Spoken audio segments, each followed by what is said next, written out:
Welcome to the Midday News on 3FM 92.7. My name is Beatrice Adu. The news is also live on Kesmi 107.1 FM and across the world at 3news.com. Coming up in the next 30 minutes.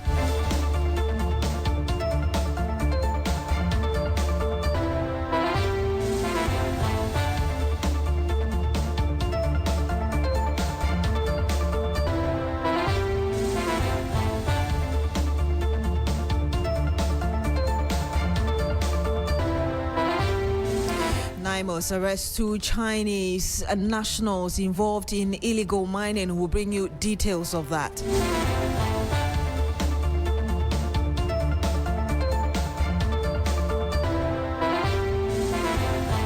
Also on the program, first batch of Ghanaians fleeing xenophobic attacks in South Africa undergo screening ahead of the expected evacuation later this week.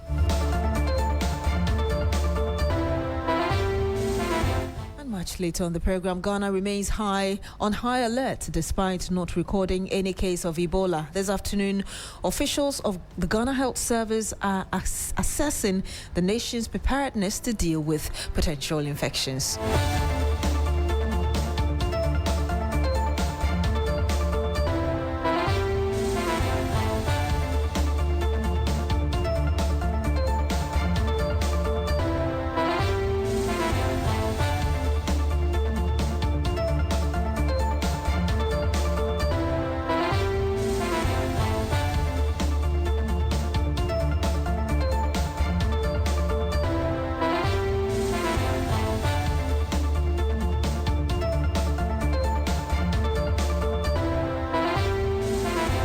Thank you very much for joining us this afternoon. Now, the Minister for Foreign Affairs, Samuel Okudzeto-Ablakwa, has assured Ghanaians living in South Africa of the government's commitment to evacuating every citizen caught up in the ongoing xenophobic attacks. Acting on the instructions of President John Mahama, the Foreign Affairs Minister visited South Africa on the 21st of May 2026 to assess the situation and engage affected Ghanaian communities amid growing security concerns. The government says that the first batch of voluntary evacuees is expected to arrive in Ghana on May 26 and May 29. Authorities estimate that all 800 Ghanaians who registered for evacuation will undergo screening and security clearance by South African officials before departure. The worsening attacks have renewed concerns about the safety of African migrants in South Africa, with several countries closely monitoring the situation involving their citizens. Minister for the Foreign Affairs Samuel Okudzeto-Ablakwa spoke earlier to the press on this. I'm very happy that as a country we have a president and we have leadership who care about their people and who will go every extent to protect the welfare, the interest, the dignity, and the safety of our compatriots. President Mahama says I should tell you that he's not going to rest until all of you are safe, until you are all taken out of harm's way. All of you who have written your names, we have the list, over 800 Ghanaians who are ready to be evacuated back home. We are going to make sure that you are assisted back home to the motherland where you all belong and where you will not have your dignity affronted. President Mahama also wants me to assure all of you that this is not just going to be an evacuation, but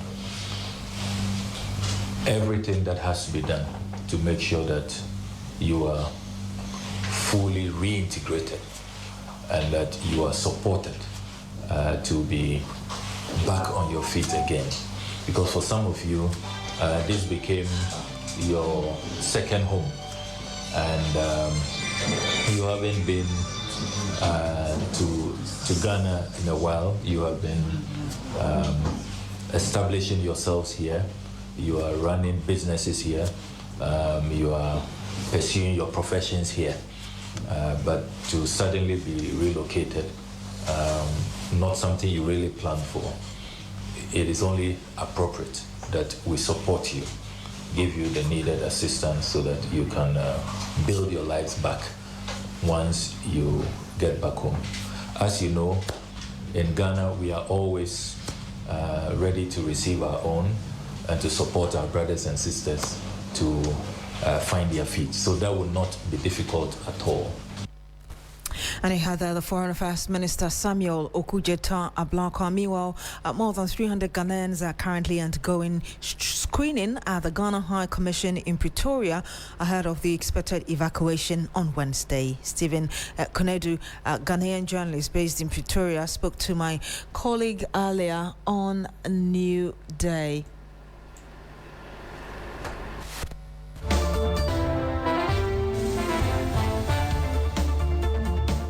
So I've been here since yesterday when the screening exercise started. Over 300 and more Ghanaians have been screened by the South African people, the authorities, the Home Affairs officials. They were here yesterday to assist all 300 Ghanaians who are ready to be repatriated home. The exercise is still ongoing. If I can turn my cameras, sorry, you can see.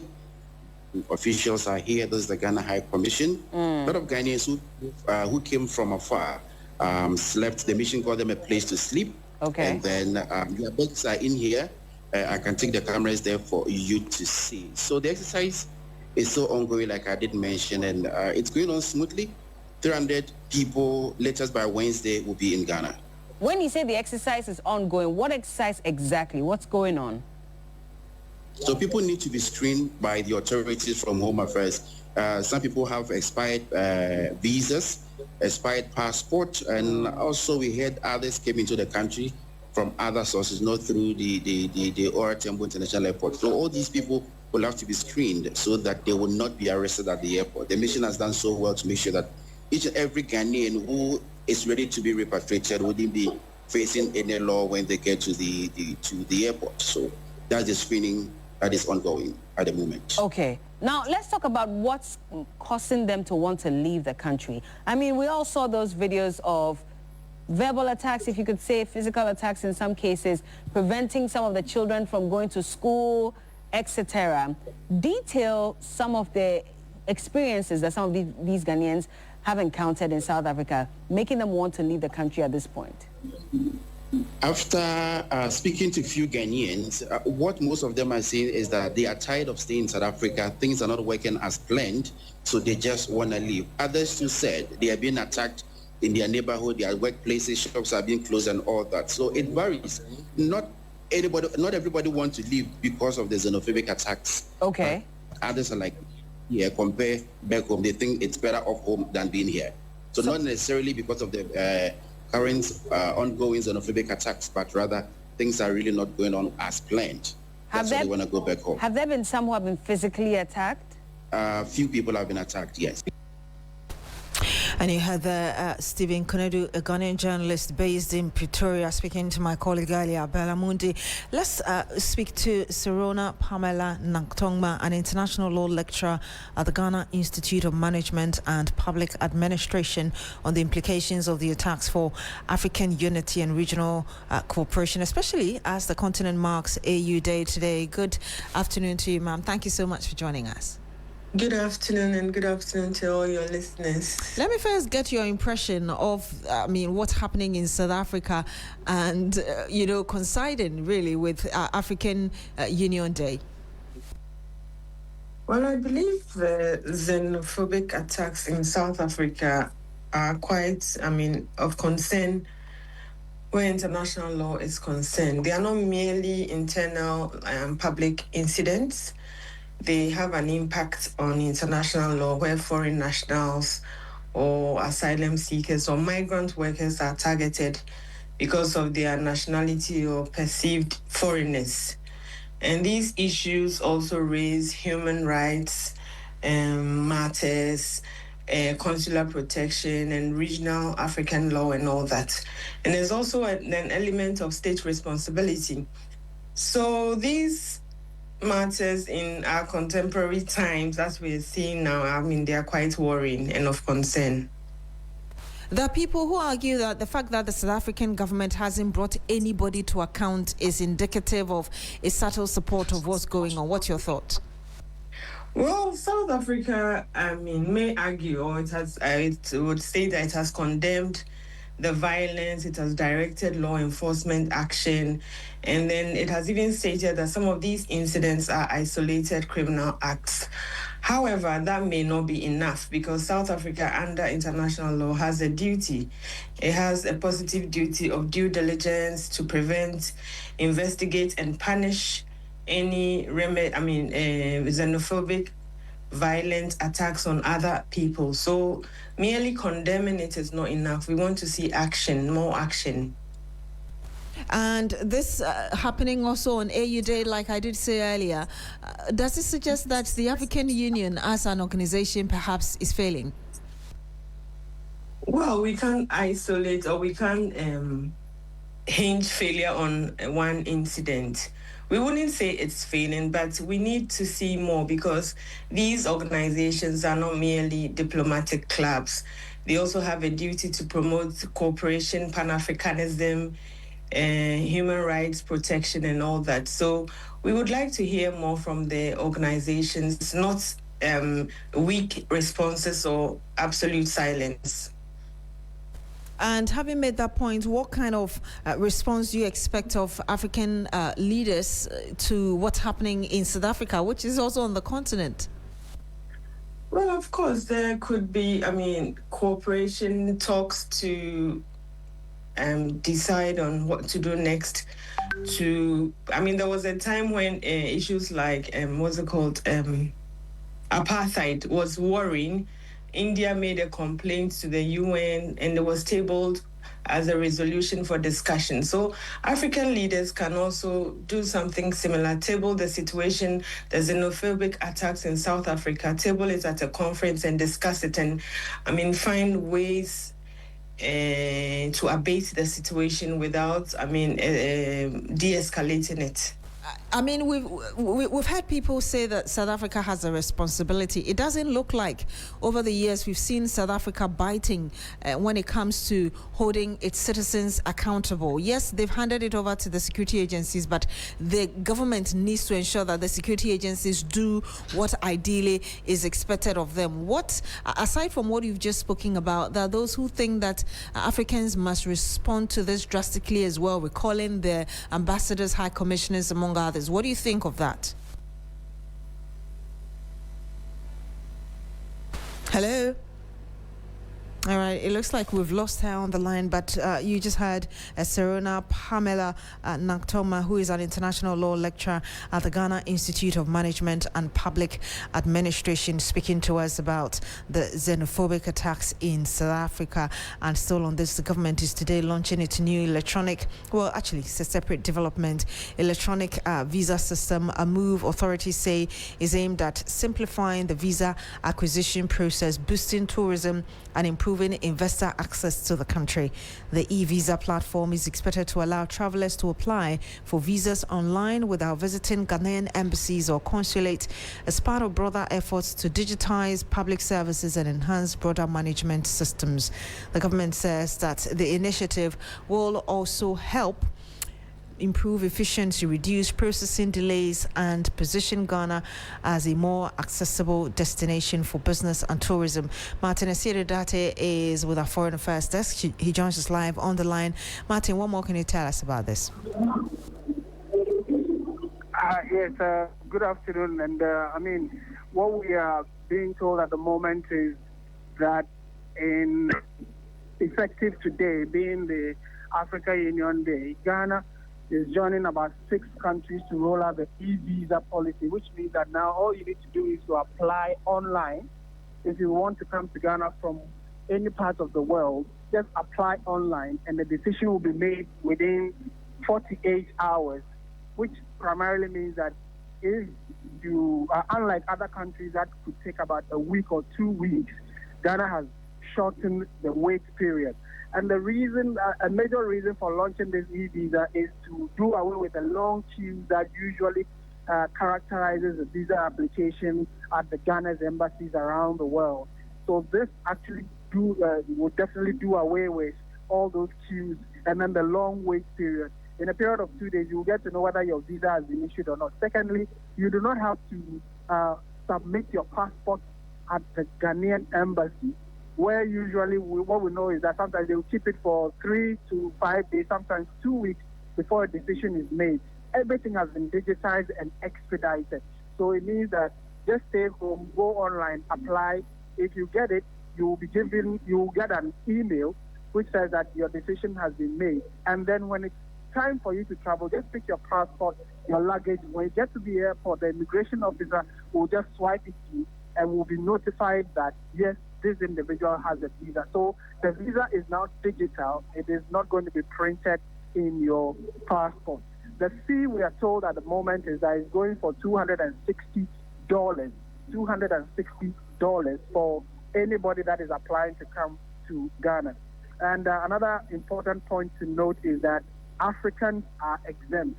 So anybody coming from any African country can easily just take their passport and then come in. However, there were fears that opening up our borders for people to come in visa-free means that we are going to be there's going to be an influx of foreigners and people of all manner or caliber coming into the country. That has been vehemently dismissed. What they have said is that irrespective of you being an African coming into Ghana, you still have to apply, and then background check is done before you can be admitted. So it doesn't mean that the mere fact that you are African means you are coming into Africa because you are rolling out a visa-free policy. So those are the two key things being done today. Ghana begins e-visa policy rollout, and then also Ghana now is visa-free for all Africans. But all background checks and security checks will be done for these individuals before they are allowed into the country. And if I get it correctly, this takes effect immediately, is that right? Yes, it takes effect from today, which is the 25th of May, which also coincides with the African Union Day. Thank you very much, Martin Esiedudate. He is our correspondent on foreign affairs. You're still here on the Midday News on 3FM 92.7. Stay with us. Greetings in the name of His Majesty Emperor I Selassie I, Jah Rastafari.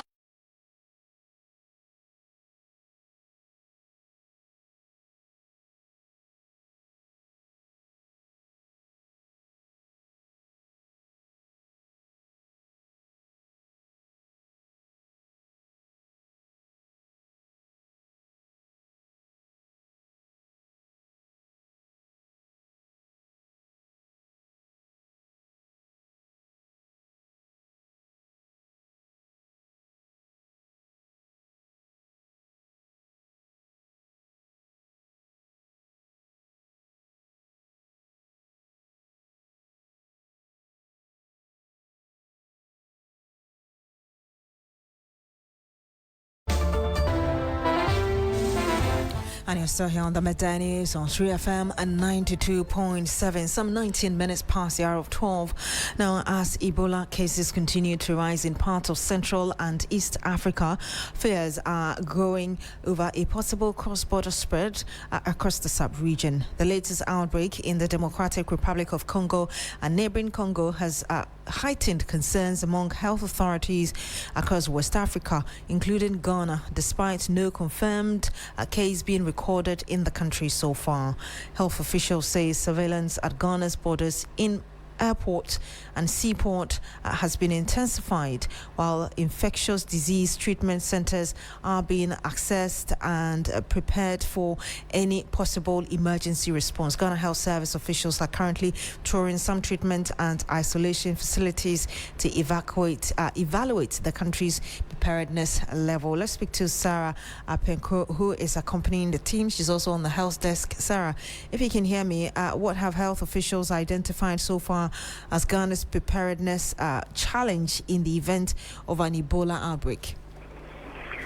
Beatrice rightly said, we currently moved from the infectious disease center at Ghana East, where inspections was done. The ward, we understand it has a 100-bed capacity, And so checks were done. The place looked ready. We understand there are currently no admissions. There were some patients of infectious diseases like HIV, TB, malaria, which were on the wards, but were eventually treated and discharged, and no more cases were taken in as they prepare ahead of the alert of the Ebola outbreak. As of today, according to the WHO, there have been 900 suspected cases and 200 deaths. So according to health officials, because of the 42 Ghanaians who were trained during the 2014-2016 Ebola outbreak, who went as part of the health workers for the response, have had enough skill and knowledge transfer to most Ghanaian health workers in the country across the various regions. So there is really no cause for alarm. Surveillance have been heightened also at the borders, the land borders, where health workers have also been positioned and trained on how to screen those coming in and moving out of the country into the other parts. So currently what we gathered is that all is set. They really reassured us that they are on alert and there is no cause for alarm. We are currently on our way to the airport, where we are expected to see how surveillance have been heightened, as well as there are passengers coming from the other East African countries where the Ebola cases are being reported, to see how the screening is being done to tell the public. Indeed. Aside from the issue about surveillance, has there been any plan, as it were, regarding measures to educate people just so they know what to do should anybody get contract Ebola? Certainly, the health officials say that learning materials have been put in force from the district level to the region. So moving forward, the regions and the district are also going to come up with their health communication directory to the populace as to how to identify any symptoms and the need for you to go to the hospital for it to be detected early. Thank you so much, Sir Penkro. She is on our health desk, bringing us an update as regards what health officials are doing against an Ebola outbreak, with the outbreak in Eastern and Central Africa already. Now, the opposition New Patriotic Party is expected to petition the Chief Justice over what it describes as the unprofessional conduct of Circuit Court Judge, His Lordship Joseph Kungsong. The petition follows proceedings involving the party's Bono Regional Chairman Kwame Bafo, popularly known as Abronya DC, who was remanded into custody for 9 days. The NPP argues that the remand was unjustified and claims that the judge's handling of the case was unfair and prejudicial. Abronya is currently facing charges of offensive conduct to the breach of the peace and publication of false news over comments he allegedly made in a viral social media video against a circuit court judge. Noble Crosby Annan is my colleague who is with the NPP covering this petition. He joins us live on the line. Crosby, if you can tell us specific outcomes of the NPP as regards what they are hoping to achieve with this. Hello, Crosby. Hello. All right. It looks like we have to call Noble Crosby Annan back. We're having a challenge with his line.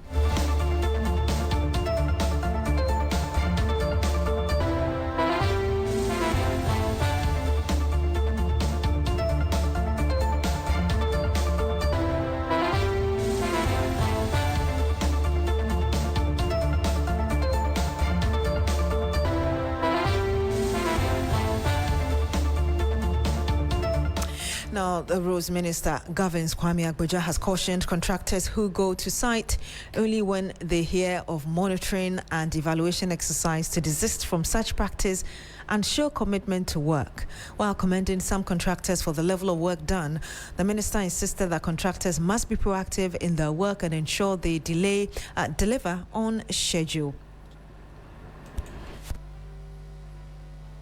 Road contractors never see the contract start and finish date as binding. 99% of road contracts in Ghana are never finished on schedule, but they add huge extra cost to the budget, unbudgeted, and now we need to find the money. We mean what we mean when we say that your contract starts and ends on a particular day. We are encouraging every contractor to work within that schedule. So when we see you slip up even 1%, we are not happy. We'll force you to, if you want to keep the contract, you have to bring yourself back to schedule. And fortunately for Northeast, almost all the projects we visited today are on schedule. Some of them are quite far advanced in terms of schedule, which is good news. So we mean what we mean when we say that you must be on schedule, because if you slip up now, incrementally, you might completely miss the completion date, and we don't want to miss any of the completion dates. It looks like the Mawum's project is the one that is most advanced, because they are almost over 30% when they should be just about half of that currently, and the quality of work and everything is good. So Mawum stands out today. And you heard the Roads Minister, Ghanaians Kwame Agboja, interacting with journalists earlier. Let's speak to my colleague, Christopher Mwako, who is part of the entourage. He joins us live on the phone. Chris, what more can you tell us as regards what the minister said when he visited? Yes, so yesterday the minister visited some project sites in the Northeast region. One of the critical roads was the Nakpanduri Mentiri road, where he expressed satisfaction over the rate at which work was progressing. He also took time to engage the residents in the area, who actually commended the ministry for ensuring that road was also awarded as part of the big.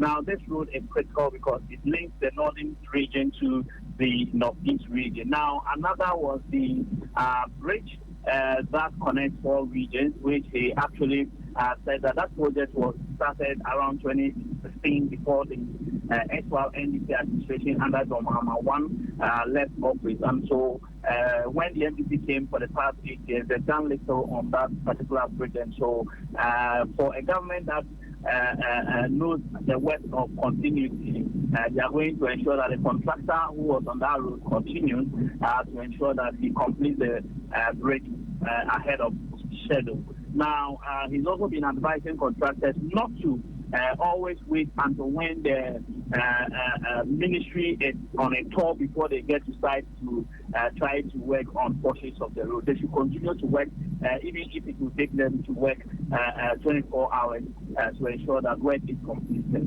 And he doesn't also want the work to be shoddy because they want it completed within schedule.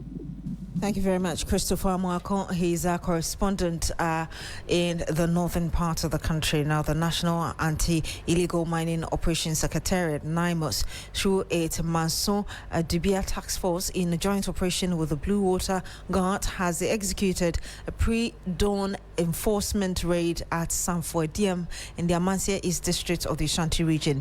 The operation led to the arrest of 2 Chinese nationals at the heart of an active Galamsey enclave and exposed the deliberate engineering scheme through which the Chinese operators had blocked and diverted sections of the Dankai River into an artificial dam to serve their unlawful extraction.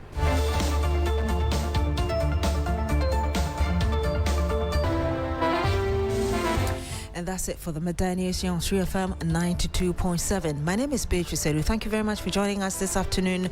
Log on to 3news.com for more news.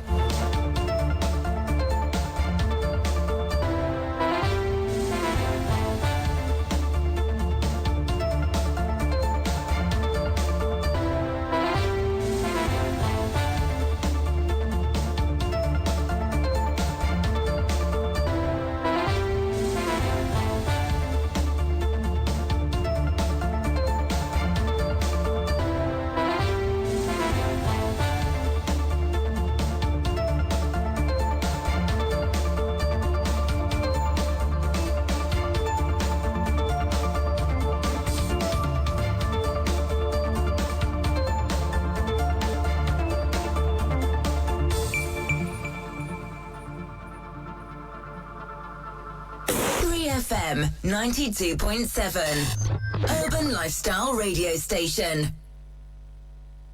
3FM 92.7. Urban Lifestyle Radio Station.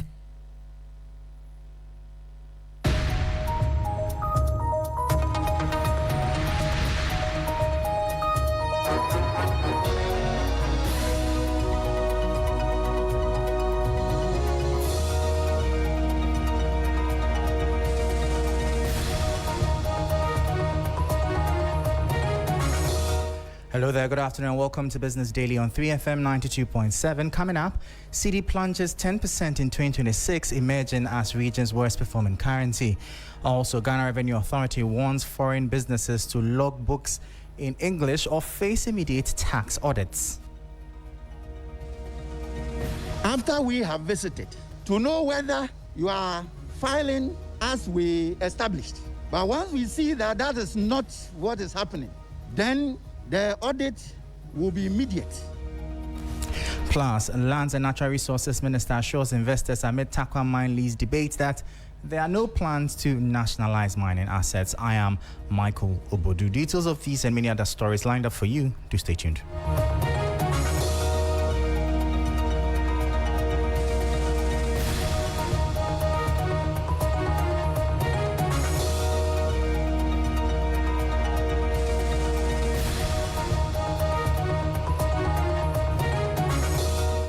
Thank you so much for your time. Straight into our top story, and the cedi has taken a sharp hit, emerging as the worst performing currency in sub-Saharan Africa across April and May. The local currency has plunged by more than 10% against the US dollar since the start of 2026, according to a Reuters analysis of London Stock Exchange Group data.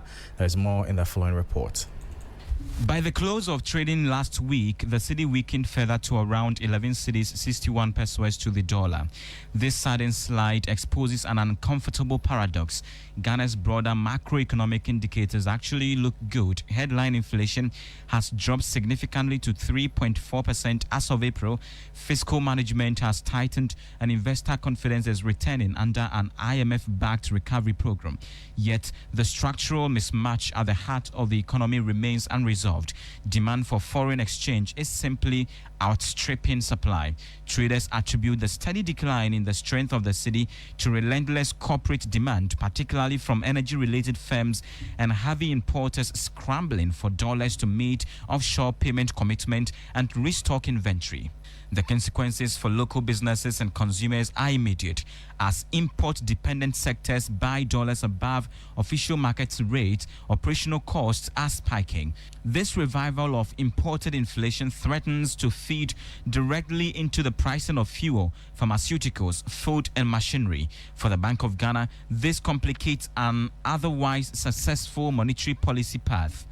This renewed currency volatility may force policymakers to pause or proceed with extreme caution to protect inflation expectations. Economists warn that while central bank interventions can offer short-term relief, true stability will require deeper structural reforms. And that was a 3 Business News Desk report. Away from that, the Ghana Revenue Authority, GRA, has issued a stern warning to foreign-owned businesses operating within the country, cautioning them against keeping their financial and operational records in languages other than English. The tax authority revealed that any business found violating this directive will face swift punitive measures, including preemptive tax assessments and immediate corporate auditing. Speaking on the development, the Assistant Commissioner in charge of Accra Area Enforcement, Joseph Annan, emphasized that the compliance with national record-keeping standards is non-negotiable. When we talk about taxpayers keeping documents, it includes receipts, invoices, vouchers, sales records, and the rest. So that when we come as Revenue Authority, we'll be able to appreciate and understand your records. But if we keep them in Chinese, it becomes useless to us. So this is a signal to our brothers and sisters who are doing business. We are not against you doing business with us. But then please, let's abide by the laws of this country. Preemptive assessment is not an audit, but then it helps us to know the extent of the tax we are losing just for the few records that we laid hands on. And then when we do the preemptive, it's weekly or monthly, but then we are able to assess averagely how much you were supposed to have declared and you failed to do so. So what we do is, at the back office, we look at your ledger after we have visited to know whether you are filing as we established. But once we see that that is not what is happening, then the audit will be immediate. That was the Assistant Commissioner in charge of Accra Area Enforcement, Joseph Annan, speaking there. Away from that, the Minister of Lands and Natural Resources, Emmanuel Amakofi-Boa, says government has no plans to nationalize mining assets in Ghana. The clarification follows a call by the Institute of Economic Affairs, IEA, for government to reject a proposed 20-year extension of the mining lease for the Takwa mine, which expires in April 2027. In a statement, the institute urged government to pursue a framework that would ensure meaningful Ghanaian ownership and control of the mine. Speaking at a breakfast meeting organized by the Ghana Chamber of Mines, the sector minister stressed that Ghana remains open to investors that can bring value to the economy. We are committed to working with investors that come to Ghana with a win-win mindset, who get good return on their investment, but know that they will leave value for Ghana. That is it. The government of Ghana, as I was speaking, I said all the issues that came up, whether it's demand, was dealt with on case-by-case basis. The government of Ghana has not fashioned out a blanket policy of nationalizing anything, but we deal with issues on case-by-case basis. Our goal is to make sure that we empower Ghanaians in the industry. We help build Ghanaian capacity. Our goal is to partner with investors who come to Ghana with the understanding that they are going to have a good return on their investment. They will also leave behind expertise and help add value to our industry and make sure that the resource owners are empowered by the time they leave here. That was the Minister of Lands and Natural Resources, Emmanuel Amakofi-Boa, speaking there. Now, government recent foray into the domestic debt market hit a roadblock as its latest treasury bill auction fell short of its target, ending a brief streak of positive market runs. Looking to raise 4.486 billion cedis across the standard 91-day, 182-day and 364-day tenors, government encountered lukewarm investor appetite. There is more in the following report.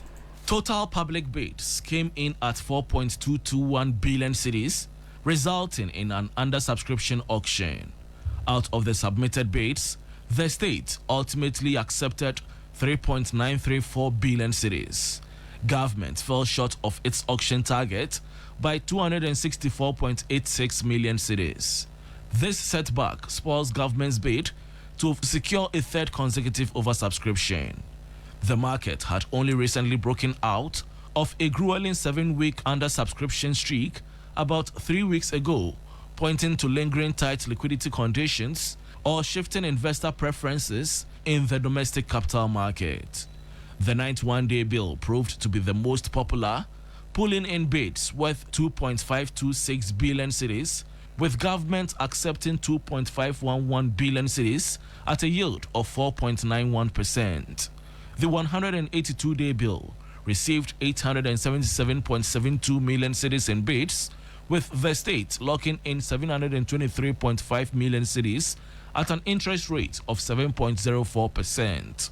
The 364-day bill saw investor offers totaling 817.12 million cedis, while government accepted 699.62 million cedis at a yield of 10.37%. The rate of subscription was 94.1%, while the undersubscription rate was 5.9%.